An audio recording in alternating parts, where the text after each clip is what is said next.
Wellingtonians have always lived with the knowledge that the so-called big one, a catastrophic earthquake, could happen in their lifetime. And indeed, in July and in August, the capital was reminded of the precarious nature of its foundations. There were 3 earthquakes ranging from magnitude 6 to 6.6, all centred in the Upper South Island near Seddon, and all felt strongly in Wellington. So that got us wondering, how prepared is the government for an even bigger earthquake? Our reporter Torben Akel began lodging requests under the Official Information Act. And what came back was a raft of alarming documents that have never been made public. Sunday, July the 21st in Wellington. A magnitude 6.5 quake that caused 5 injuries and damaged 35 buildings in the CBD. 3 weeks later, as emails released to the nation show, top officials discuss how government agencies responded.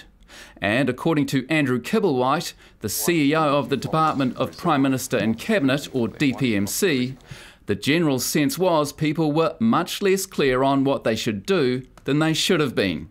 Kibblewhite then tells his Security and Risk Director we should prepare ourselves a bit better for next time. And just 3 days later, on August the 16th, a magnitude 6.6 quake hits. Wellingtonians pour into the streets to the dismay of the Director of Civil Defence, John Hamilton, who then emails the heads of various agencies to remind them that staff shouldn't evacuate a building immediately after a quake. And this in a city that's known for over a century that the big one could strike at any time. But it's an August the 28th email from Civil Defence's second-in-command, David Coetzee, to the Office of Civil Defence Minister Nikki Kaye that is arguably the most alarming. Coetzee tells Kaye's secretary that GNS Science has told him that they're expecting a, quote, more productive aftershock sequence in the wake of the August 16th quake. He says they see this manifesting in a number of ways. The most likely scenario being, with a 70% likelihood, the normal aftershock pattern for a magnitude 6.6 event, with no further triggering taking place in the next few months. There's a 30% chance, though, he says, of another similar-sized quake on a nearby unidentified fault, while his third most likely scenario is this: the rupture of a major Upper South Island fault that will likely result in an earthquake in the order of magnitude 7.7. An event that'd have significant impacts on the region and in particular Blenheim, Kaikoura and Hanmer Springs. And for Wellington means severe shaking, with the possibility too of a tsunami hitting central New Zealand. The likelihood he gives suggests a risk of around 9%. His fourth scenario, meanwhile, is even more catastrophic. The triggered rupture of lower North Island faults, plural. This would be in the order of magnitude 8, he says, bigger than anything the country has experienced since 1855, and with obviously significant consequences. The likelihood he gives suggests a risk of almost 3%. Coetzee then says GNS does not intend to go public with this information, and nor does Civil Defence. This is not the first time we get information like this, he says. The problem is what to do with it given the uncertainties. So we share the information up to a certain level, but we do not want to cause public alarm. Subsequently, we do not think the Minister should do anything publicly. Nikki Kaye's secretary replies a quarter hour later that the Minister has been informed.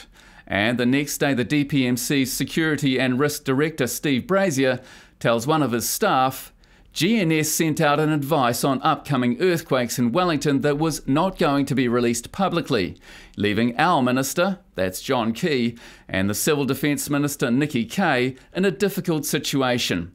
I need to talk to David Coetzee, he says, to sort out a comms strategy, i.e. what the official line will be if GNS's predictions ever become public.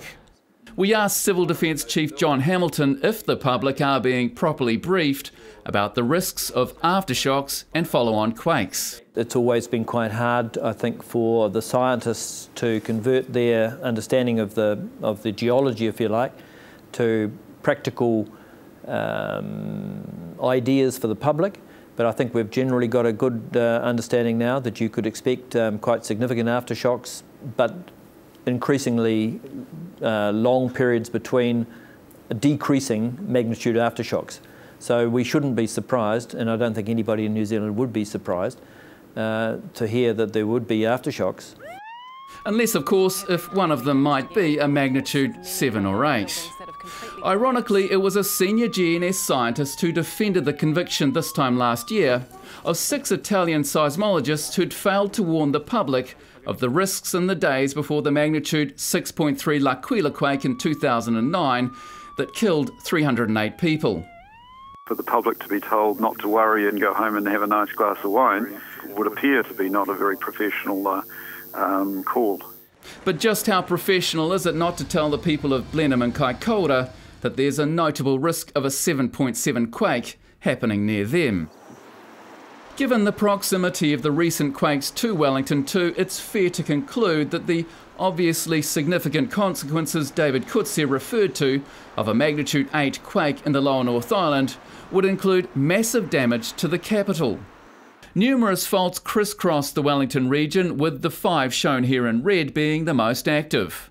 Of those 5, it's the Wellington fault that's thought to pose the greatest risk. Running down the west side of the harbour from the Hutt Valley to the CBD, right beside the urban motorway, it's thought to cause a major quake every 500 to 1,000 years, and last did so 300 to 500 years ago. And located just 400 metres from the Wellington fault, which runs along the foot of the hills just behind me, is the parliamentary complex right over there. The nerve centre of our country and workplace of around 1,300 people. The place too where the government's response to national emergencies is led, from the bunker under the beehive. But would this facility even be accessible if the big one hit the capital? The Nation asked what magnitude quake the beehive would stand up to and was told, "We don't know for sure."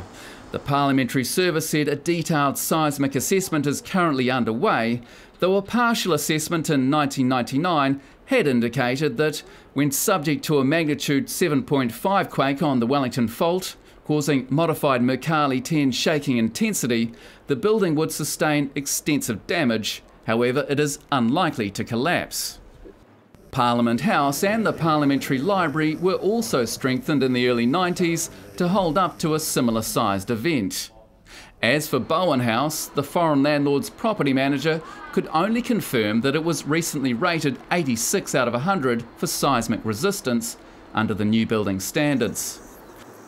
Suffice to say, even a magnitude 7.5 quake centred near Wellington would devastate the capital, killing hundreds and injuring thousands as older buildings collapsed or suffered heavy damage. Transport links with the rest of the country would be blocked, and electricity, gas, water, sewage and telecommunications infrastructure severed. It's a worst-case scenario that Parliament and the Beehive have drawn up contingency plans for, which the Nation can reveal to the public for the very first time. 3 separate contingency plans for the Parliamentary Service, the Office of the Clerk and the Department of Prime Minister and Cabinet together show how the government is likely to respond to a destructive quake hitting the capital. In the immediate aftermath, parliamentary security would lead the on-site response, though on a normal working day that'd mean 28 officers managing 1,300 people. The Parliamentary Services Acting Manager is confident they'd be up to the task. They come from New Zealand Police Force, they come from the Navy and the Defence Force. So they're a very well-trained group of security officers with a long tenure with Parliament, specific to our Security Manager and Deputy Security Manager. They are qualified in what we refer to as the Coordinated Incident Management System, which is used in New Zealand by a lot of agencies and organisations to deal with incidents, and they have the highest level or standard of a SIMS 4, and our security officers have an entry-level SIMS accreditation at SIMS 2. While they would lead the response above ground, under the Beehive, the National Crisis Management Centre would be activated and meetings convened of the heads of agencies, including the Police, Defence and Treasury, as well as the Prime Minister and Cabinet. I am required in my role by legislation to brief ODESC, the Officials Committee for Domestic and External Security, and they in turn brief the Cabinet Committee for Domestic and External Security. What's not in the parliamentary plan is the likelihood that Parliament's grounds would become a gathering place for citizens, just as it was on August the 16th, being one of the few open green spaces in the CBD. I was struck by the amount of people that were congregating in the grounds at the front of the buildings, and I observed that they were mainly people, families meeting, or people working in town meeting their colleagues or flatmates, but also people from the apartments wanting some company, and so coming to that area, which was recognised as a safe area to meet. And absolutely, I think there's a need for the service to look at that and understand what our role, i.e. Parliament's role, is in providing for the needs of those people in the likelihood or the event of a very big earthquake. The military would be called on to start taking casualties out if local hospitals couldn't cope, and bring aid supplies and rescue workers in. The plan is to use Ohakea and Palmerston North as a hub, as a marshalling area for resources and transportation means. If necessary, we'll use Paraparaumu Airport as a forward operating base, particularly for helicopters. And then so for, say, taking casualties out of Wellington, we might use helicopters to get them over the hill to Paraparaumu and then fixed wing or road if road was available from Paraparaumu out to other centres. And coming the other way, any international assistance or assistance from elsewhere across the country would be marshalled first in the Palmerston North Manawatu area and then forwarded to Wellington by probably helicopter or whatever means were available as transport routes opened up. And while the bunker has its own independent external communications links, above ground, if landline and cell phone services were lost, the only telecommunications on site would be the security officers' radios and 8 satellite phones hired by the DPMC. The parliamentary plan says such limitations could prove to be a critical deficiency, as the response to an emergency is absolutely dependent on the ability of key staff within the complex to communicate with each other and with key players across government. As for water and power, the Beehive and Parliament currently only have 3 days emergency supply, while Bowen House has only enough standby power for the building's evacuation. The landlord has provided a generator to provide for emergency power and evacuation lighting, as well as to operate one of the lifts. As part of Parliamentary Services 2013 work program, we're going to put another generator in to provide additional power to the building. Throughout the complex, though, there are no standby sewerage provisions at all, something the parliamentary plan admits would render the parliamentary complex unusable quite rapidly. It's the loss of utilities after a major quake which the plan says would probably require relocation of government agencies away from Wellington until the infrastructure in central Wellington is restored. And that, it says, would likely to be many months. The Beehive's cagey about providing much detail about plans to evacuate the PM and Cabinet out of Wellington, and Civil Defence Director Hamilton perhaps best sums up why. The politics of the situation and the examples elsewhere suggest to me that that would be a pretty tough decision to leave a city where devastation would be quite widespread, and the public, I think, would gain great strength from having their leaders still here in Wellington. That said, the parliamentary plan says it's likely to take 1 or 2 days for the Beehive to decide if it can manage the disaster, not to mention the country, from inside Wellington. Factors, it says, would need to be taken into account when deciding where to move to would include sufficient separation from Wellington to ensure that new location isn't also affected by the quake, ease of bringing together ministers and MPs for meeting at the new location, the capacity to accept the relocated government functions, and the availability of existing government organisational capability. With that in mind, the parliamentary plan concludes that if forced to relocate for an extended period, the government would look to Auckland.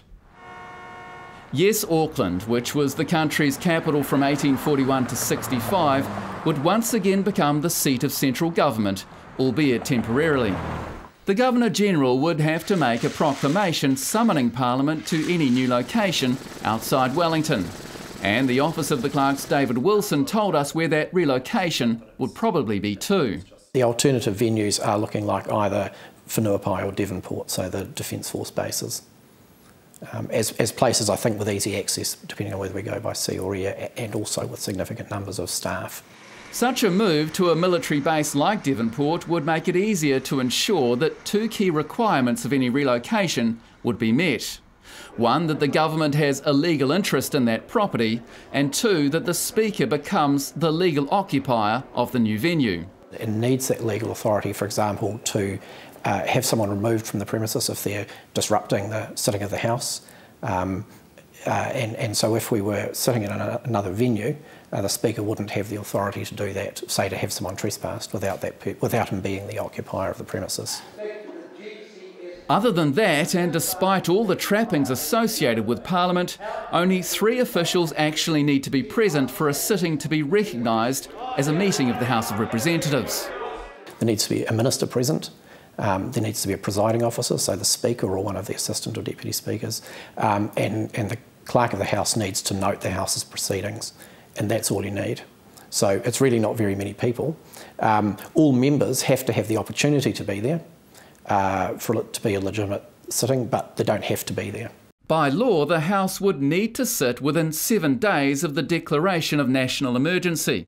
And once there, the only necessary House business would be an update on that declaration, and for MPs to be told if the armed forces had been granted authority to assist the police in the maintenance of law and order. Otherwise, in the days and weeks that followed, the House would retain its key functions: the passing of laws and the approval of spending, and the holding of ministers to account. It would of course also become a focal point for the outpouring of public feeling that follows national tragedies. Let's hope though that it never comes to that. As these plans state, while the likelihood is low, the consequences of being ill-prepared are such that the risk cannot be ignored. It's the Civil Defence Director's desire that other organisations take the government's lead and develop contingency plans themselves. At the same time, perhaps his organisation should be more forthcoming with earthquake forecasts so the public can be better prepared. Torben Akel reporting, and that story was edited by Hitendra Patel.